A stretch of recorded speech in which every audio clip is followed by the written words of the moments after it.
Alhamdulillahi Rabbil Alameen wa sallallahu wa sallam wa barak ala nabina Muhammadin wa ala alihi wa sahbihi ajma'in. Assalamu alaikum wa rahmatullahi wa barakatuh. Welcome, brothers and sisters, to part 2 of our new series, a light study of selected Ahadith from Riyadhus-Salihin by Al-Nawawi rahimahullah ta'ala. And this is part 2 of our study and the first hadith of our study, and that is the hadith which we have entitled, or the episode we've entitled, Actions Are Judged by Intention. And we will be commenting on the famous hadith of al-Khattab, in which the Prophet ﷺ said, إِنَّمَا الْأَعْمَالُ بِالنِّيَّاتِ.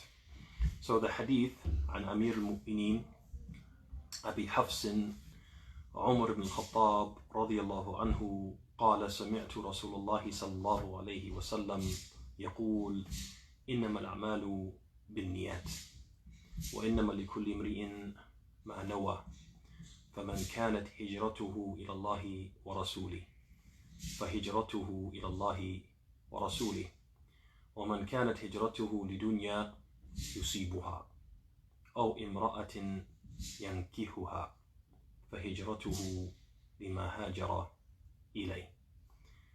On the authority of the leader of the believers, Abi Hafsin Umar ibn al-Khattab, who said, the Messenger of Allah sallallahu alayhi wa ala alihi wa sahbihi wa sallam said, actions are but by intentions, and each person will be recompensed for his deeds in accordance with what he or she intended by them.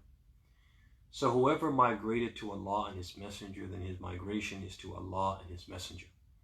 And whoever immigrated for the sake of some worldly commodity or for the sake of some woman he hoped to marry, then his migration is for whatever prompted him to migrate. And this hadith is agreed upon. This hadith was collected by both of the two Imams, Al-Bukhari and Muslim, in their two collections, which are considered the most authentic sources of Islamic teachings after the Quran itself. This hadith is also one that Muslim scholars have unanimously agreed upon its being a genuine saying of the Prophet ﷺ, and they all have, without exception, accepted it, as mentioned by Ibn Rajab in his book Jami' al-Ulum wal-Hikam. This hadith is a highly regarded prophetic tradition and occupies a special place among Islamic proof texts.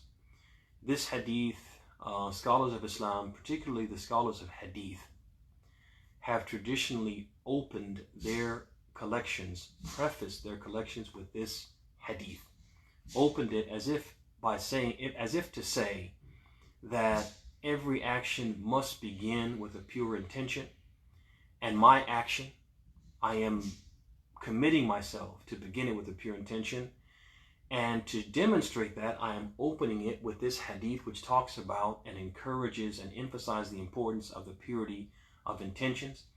And if I do this act of compiling the hadith or any other act without sincere intentions, then this act and every other act will not be accepted, will not have any value in this world or in the hereafter.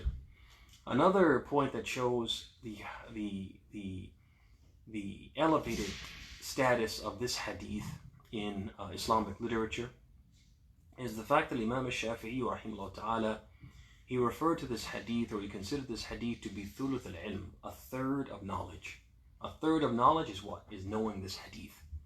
And also Imam Ahmad rahimahullah ta'ala, he said that Islamic teachings are founded on 3 prophetic traditions. All the Islamic teachings are founded on 3 Islamic traditions. There are 3 ahadith that basically encompass all of the Islamic teachings. And he said that those 3 ahadith are this hadith, the hadith إِنَّمَا الْأَعْمَالُ بِالنِّيَّاتِ, the hadith of Aisha radiallahu anha, in which he said that the Prophet said, Man ahdatha fi amrina ma laysa minhu fahuwa rad. Whoever innovates into this matter of ours that which is not from it, it will be rejected. And the third hadith which he said is basically these 3 hadith are the foundations of Islam, they encompass the teachings of Islam, is the hadith of Nu'man ibn Bashir, in which the Prophet said, Inna al-halala bayyin wa inna al-harama bayyin, that verily the lawful is clear and the unlawful is clear, ila akhir al-hadith. طيب, this hadith, our hadith, which we are studying currently, clarifies the central importance of a niyyah, wa ikhlas al-niyyah, the essential importance in Islam of intentions and the purity of motives. And a niyyah in Islamic terminology, when we talk about a niyyah, it has basically two meanings. When we talk about a niyyah in Islamic terminology, when we say this word a niyyah, it has basically two meanings. One meaning of a niyyah is that which distinguishes and one act of worship from another. That which distinguishes one act of worship from another. And this is how the word niyyah is commonly used by al-fuqaha, the jurists. So for example, just to give a practical example to clarify, let's imagine that a group of people were praying Salat al-Asr in a masjid. And they completed the congregational prayer, and as they completed it, a man entered who wanted to join them, but he had just missed the congregational prayer. So he comes in with the intention of offering Salat al-Asr, and he just missed the congregational prayer. And a third man comes in shortly after him who had not yet prayed Salat al-Dhuhr. Because he was so busy during the day, or he forgot, or whatever, he comes to the masjid for Salat al-Asr and he has not yet prayed Salat al-Dhuhr. So one of the men who prayed congregation prior to the second man, prior to the first man, he stands up and says, I'm going to join this man in prayer and give him sadaqah. I'm going to give him sadaqah. I'm going to pray with him so he will get the reward of al-jama'ah. So you have three men now. You have the man who entered with the intention of praying Salat al-Asr and he just missed the congregation. You have a man who prayed with the congregation who wants to join that man in prayer and give him sadaqah, help him to get the reward of al-jama'ah.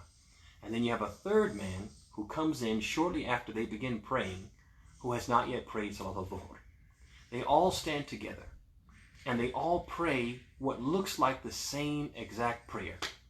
But one of them is praying Salat al-Dhuhr. One of them is praying Salat al-Asr. And one of them is praying a Salat Nafila, a supererogatory voluntary prayer, giving those two men charity, the charity of the congregation of Jama'ah. So although they are all praying the exact same prayer, what distinguishes one prayer from the other? It is their niyat. All of their intentions are different, and each one is therefore performing a different act of worship, although they're performing the act of worship simultaneously, and the act of worship at face value looks like one and the same. So that's the first meaning of a niyyah. It is the thing that distinguishes one act of worship from another. The second meaning of a niyyah is that which distinguishes for whom the act of worship is intended. That thing which distinguishes for whom the act of worship is intended. And this is the meaning which is commonly used by ulama al-mu'taqid, the scholars of aqidah, the scholars of theology, the scholars of creed, and the scholars who focus a lot on the concept of what? At-Tawheed, the belief in Allah, and the sincerity of the worship of Allah subhanahu wa ta'ala. So here in this case, distinguishing for whom the act of worship is performed, is it being done for Allah's sake alone without any associate? Or is it being done for Allah along with an associate? Or is it being done for someone or something besides Allah altogether? So this is the second meaning of a niyyah. It distinguishes for whom the act of worship is intended. The Prophet said in the hadith, إِنَّمَا الْأَعْمَالُ بِالنِّيَّاتِ. He said, actions are but by intentions. And this statement has been interpreted by the scholars of Islam in one of two ways. So some of them have said, al-a'malu, it means al-a'malu waqi'atun or hasilatun bin-niyat. All actions occur or are performed with some intention in mind. The only exception being those which are purely accidental or inadvertent.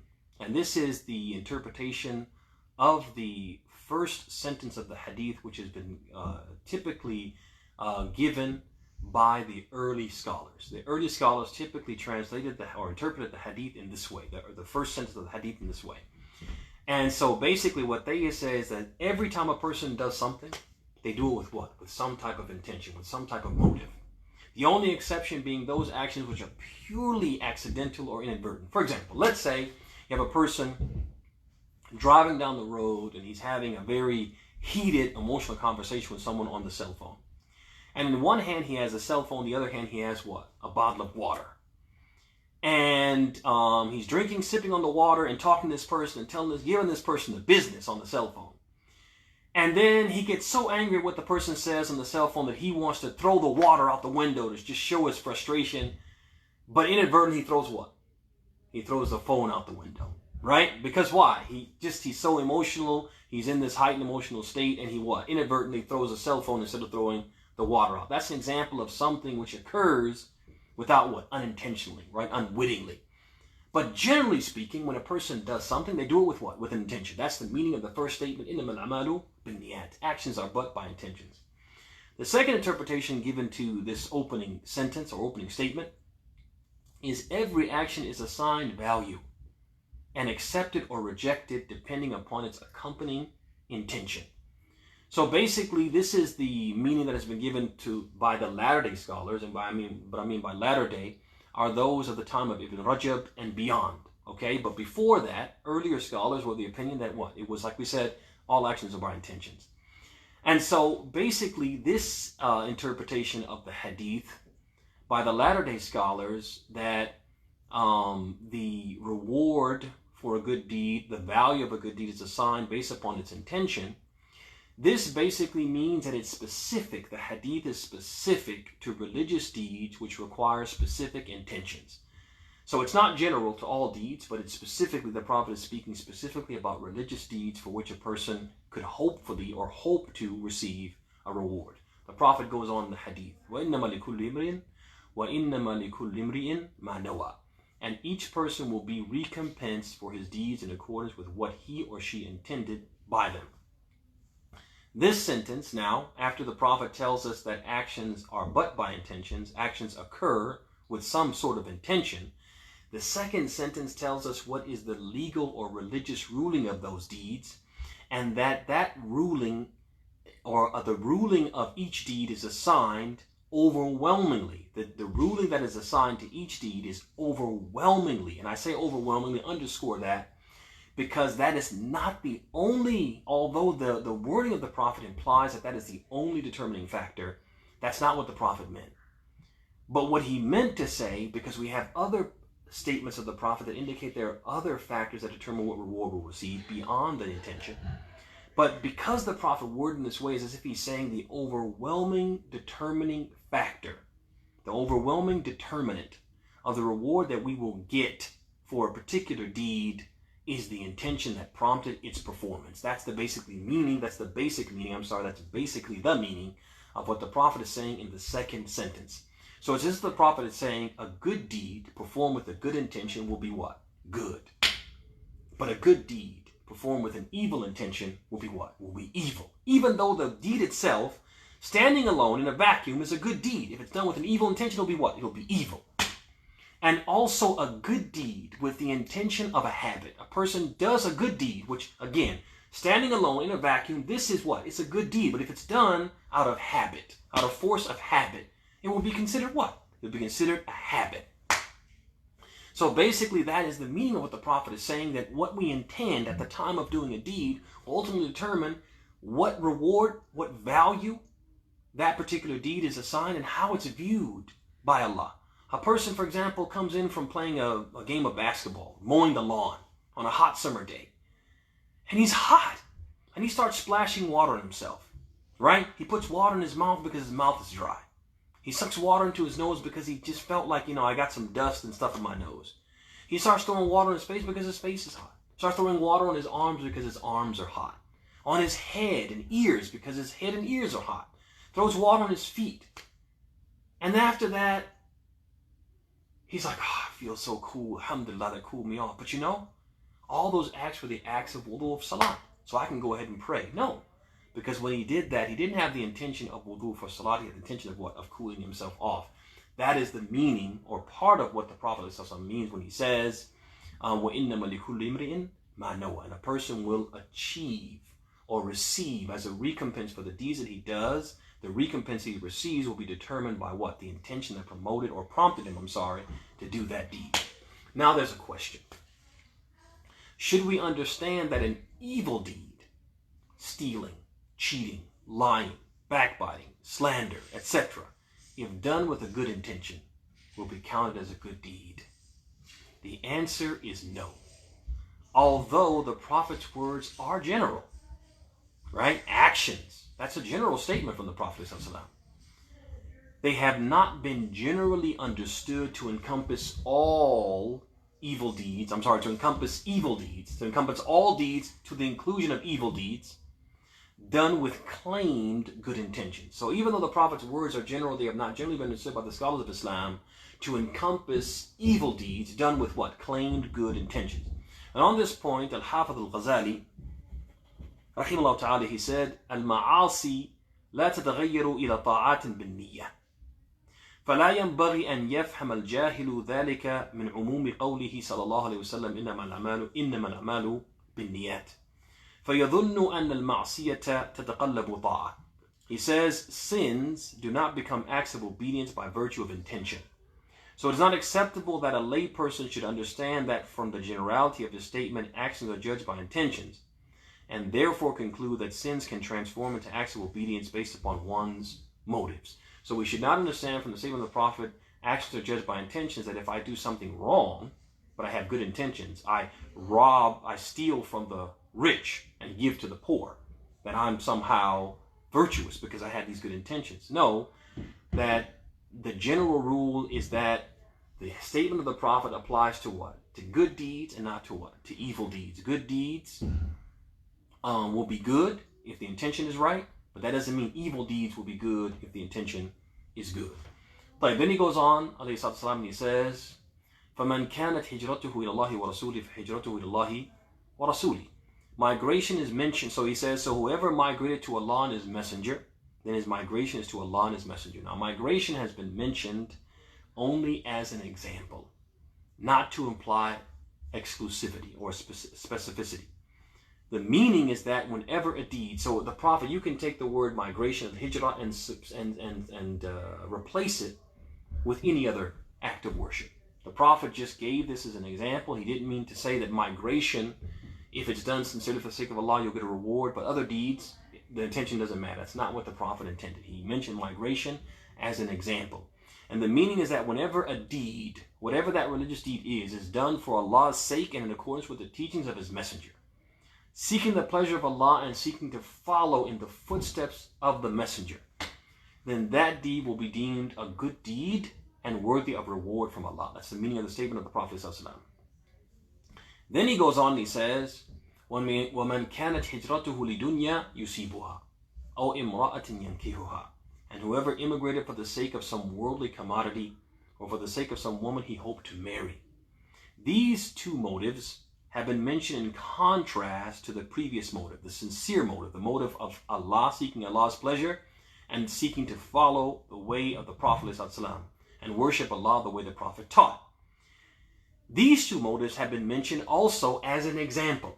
It's not as if the Prophet is saying that only if you do a good deed with these two corrupt intentions will you not receive a reward. No, the Prophet is just mentioning them as an example of improper intentions and corrupt motives. The meaning is that whenever a religious deed is done with an intention other than seeking Allah's pleasure and the following of His Messenger, the person will only get, underscore the word only, get out of it what he intended, what he put into it in terms of intention. If he achieves that. So there's no guarantee that the person who starts out to do a good deed with a corrupt intention will achieve that corrupt what? That corrupt intention. But if he achieves anything, the only thing he will achieve is what? Is that corrupt intention. Give you an example. Let's say a person comes and he comes to the mosque and he sees some people in the mosque and he offers a prayer. And his intention by offering this prayer is to what? To impress them, to make them think that he is pious. They may or may not draw that conclusion. They may or may not develop that perception of him. But if he's going to get any reward, the only reward he'll get is what? Is them thinking he's pious.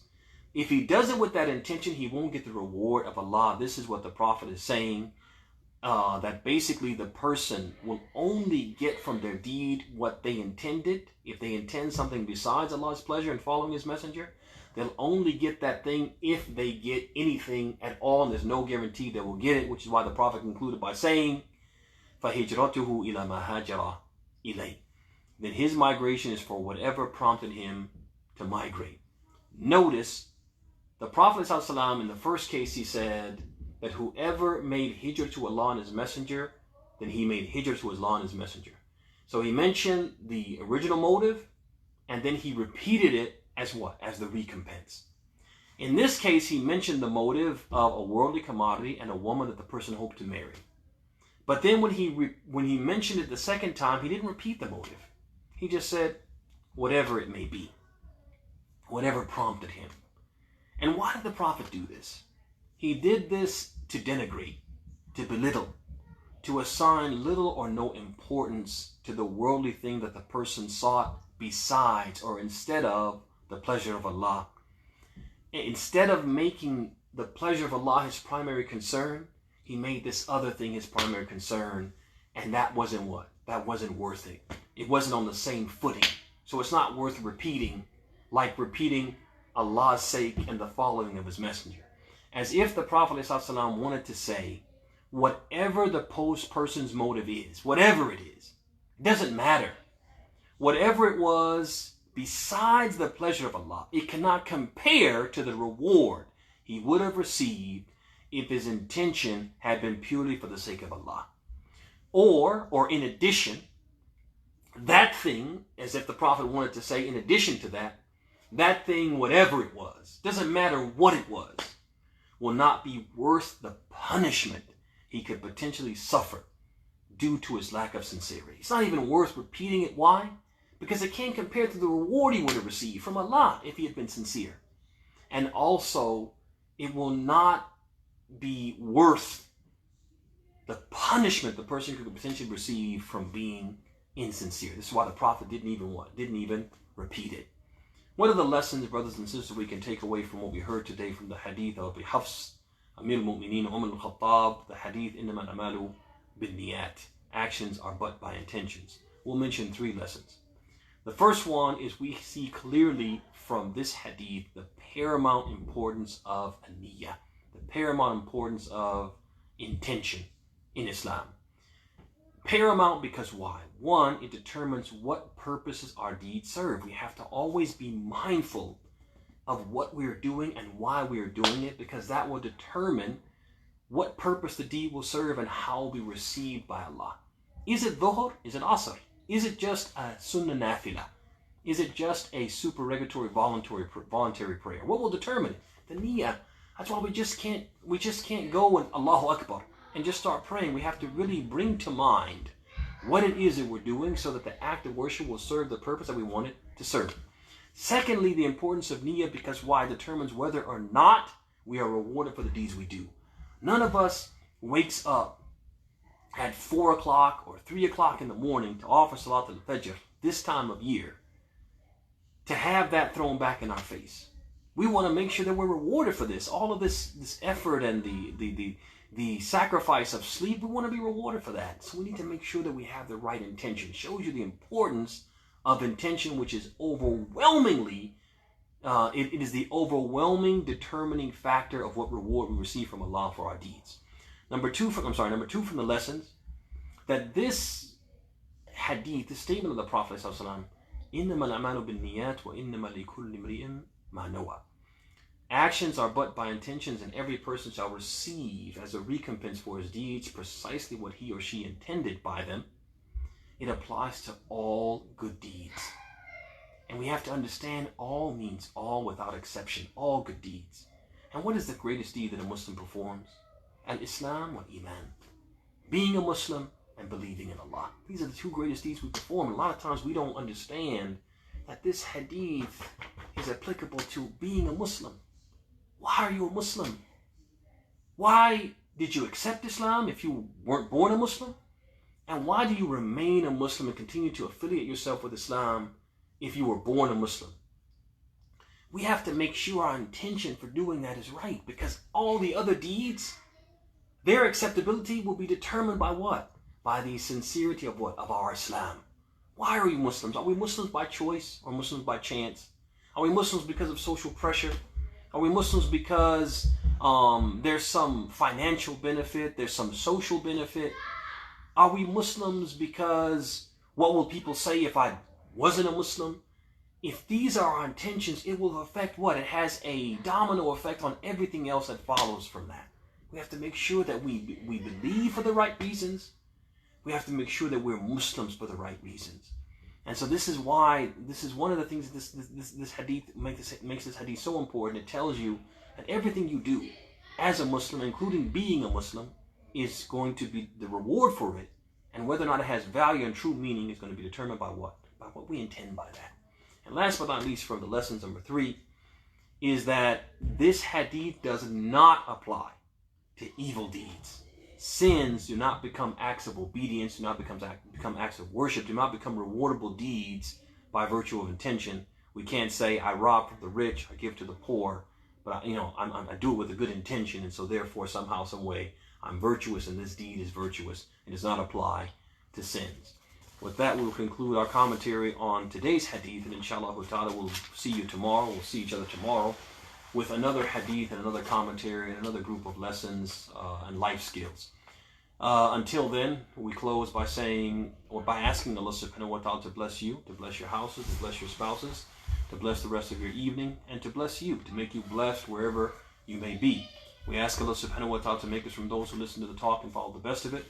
And we ask Allah subhanahu wa ta'ala to make us from those who He teaches beneficial knowledge and truly benefits from that knowledge, by making us from those who practice it. Hada wa sallallahu wa sallam wa barak ala Nabi Muhammad wa ala alihi wa sahbihi ajma'in. Wassalamu alaikum wa rahmatullahi wa barakatuh.